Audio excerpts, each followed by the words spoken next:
Sarah, ça fait un moment que les choses sont tendues entre nous. On ne parle plus vraiment, on ne se rapproche plus. J'aimerais qu'on essaie de se retrouver, toi et moi, comme avant, tu me manques. Revenir comme avant. Thomas, tu penses vraiment qu'on peut faire comme si rien ne s'était passé? Tu m'as ignoré, tu m'as fait passer pour la mauvaise personne. Comment veux-tu qu'on revienne à la normale après tout ça? Je sais que j'ai fait des erreurs, mais on ne peut pas continuer comme ça. Je veux juste qu'on retrouve ce qu'on avait. Sarah, s'il te plaît, on pourrait, tu sais, passer la nuit ensemble, comme avant. Non, Thomas, si tu crois que tu peux simplement venir et me demander de te laisser entrer dans mon lit comme ça, tu te trompes. Tu ne m'as pas respecté pendant des semaines, et maintenant tu veux qu'on fasse l'amour. C'est hors de question. Sarah, je suis ton mari. Ça ne peut pas continuer comme ça, on doit se retrouver, se réconcilier. Je t'aime, tu le sais, non?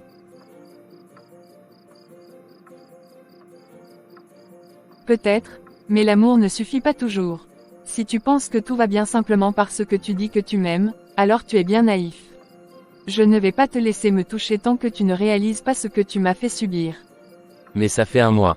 Combien de temps encore vas-tu me punir pour ça? On est mariés, Sarah, on doit avancer, pas rester coincé dans le passé. Si on ne se rapproche pas, qu'est-ce qui nous reste? Si tu veux qu'on avance, commence par comprendre pourquoi je suis en colère. Tu n'as jamais vraiment pris le temps de m'écouter, de comprendre pourquoi je ne voulais plus de ta mère ici. Et maintenant, tu veux qu'on fasse l'amour comme si tout était résolu. Écoute bien, Thomas, si tu continues à me presser comme ça, tu peux oublier toute idée de voir mes sous-vêtements. En fait, tu ne les verras plus jamais si tu ne changes pas ton comportement. Très bien, Sarah, si c'est ce que tu veux. Mais sache que cette situation ne peut pas durer éternellement. Un jour, on va devoir en parler sérieusement. Je ne peux pas vivre dans ce silence, et toi non plus. Peut-être, mais ce n'est pas ce soir. Bonne nuit, Thomas. Le lendemain matin, Sarah est dans le salon, occupée à faire son ménage. Sarah, je vais partir pour le travail. J'ai une longue journée, je risque de rentrer très tard ce soir. Ne m'attends pas pour le dîner. D'accord, pas de souci. Au même moment, Aïcha descend l'escalier. Oh, Thomas, tu pars déjà pour le travail. Tu es toujours aussi occupé, mon fils. Tu devrais te ménager un peu. Oui, belle maman, le travail ne me laisse pas beaucoup de répit, mais je fais de mon mieux. Vous êtes magnifique aujourd'hui, vraiment très belle dans cette robe. Elle vous va à merveille. Oh, merci, Thomas. Tu sais comment flatter une vieille femme. Je l'ai sortie spécialement aujourd'hui pour changer un peu.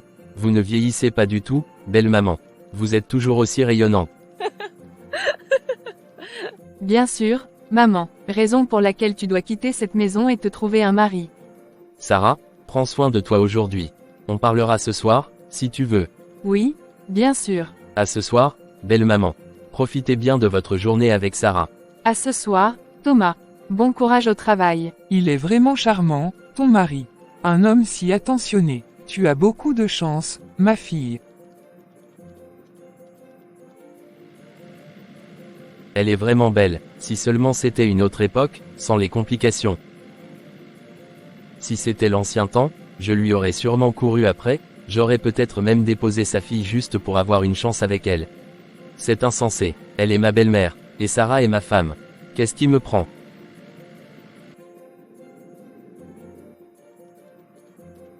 Ma fille, qu'y a-t-il? Tu sembles énervée. Je voulais te demander de faire attention à ce que tu portes. Surtout devant Thomas. Ce matin, ta robe, enfin, c'était un peu trop.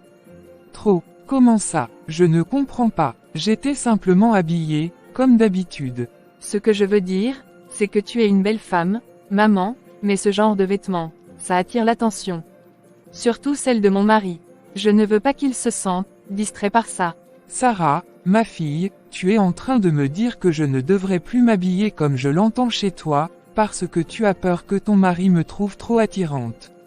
Ce n'est pas ce que je veux dire, maman, c'est juste que Thomas t'a complimenté ce matin, et ça m'a mise mal à l'aise.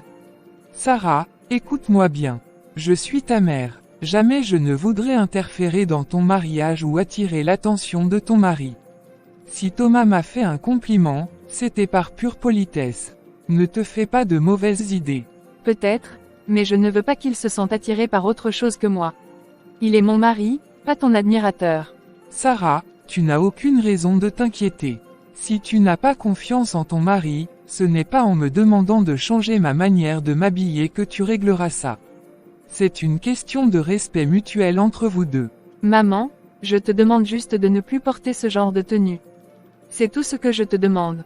Très bien, Sarah, si ça te rassure, je ne porterai plus ce genre de vêtements devant ton mari. Mais souviens-toi, ce n'est pas la manière dont je m'habille qui est le problème. Bonjour, monsieur, vous avez un moment pour moi. Bien sûr, Thomas, qu'est-ce que je peux faire pour toi? Je voulais savoir s'il était possible de prendre une semaine de congé, à partir de demain.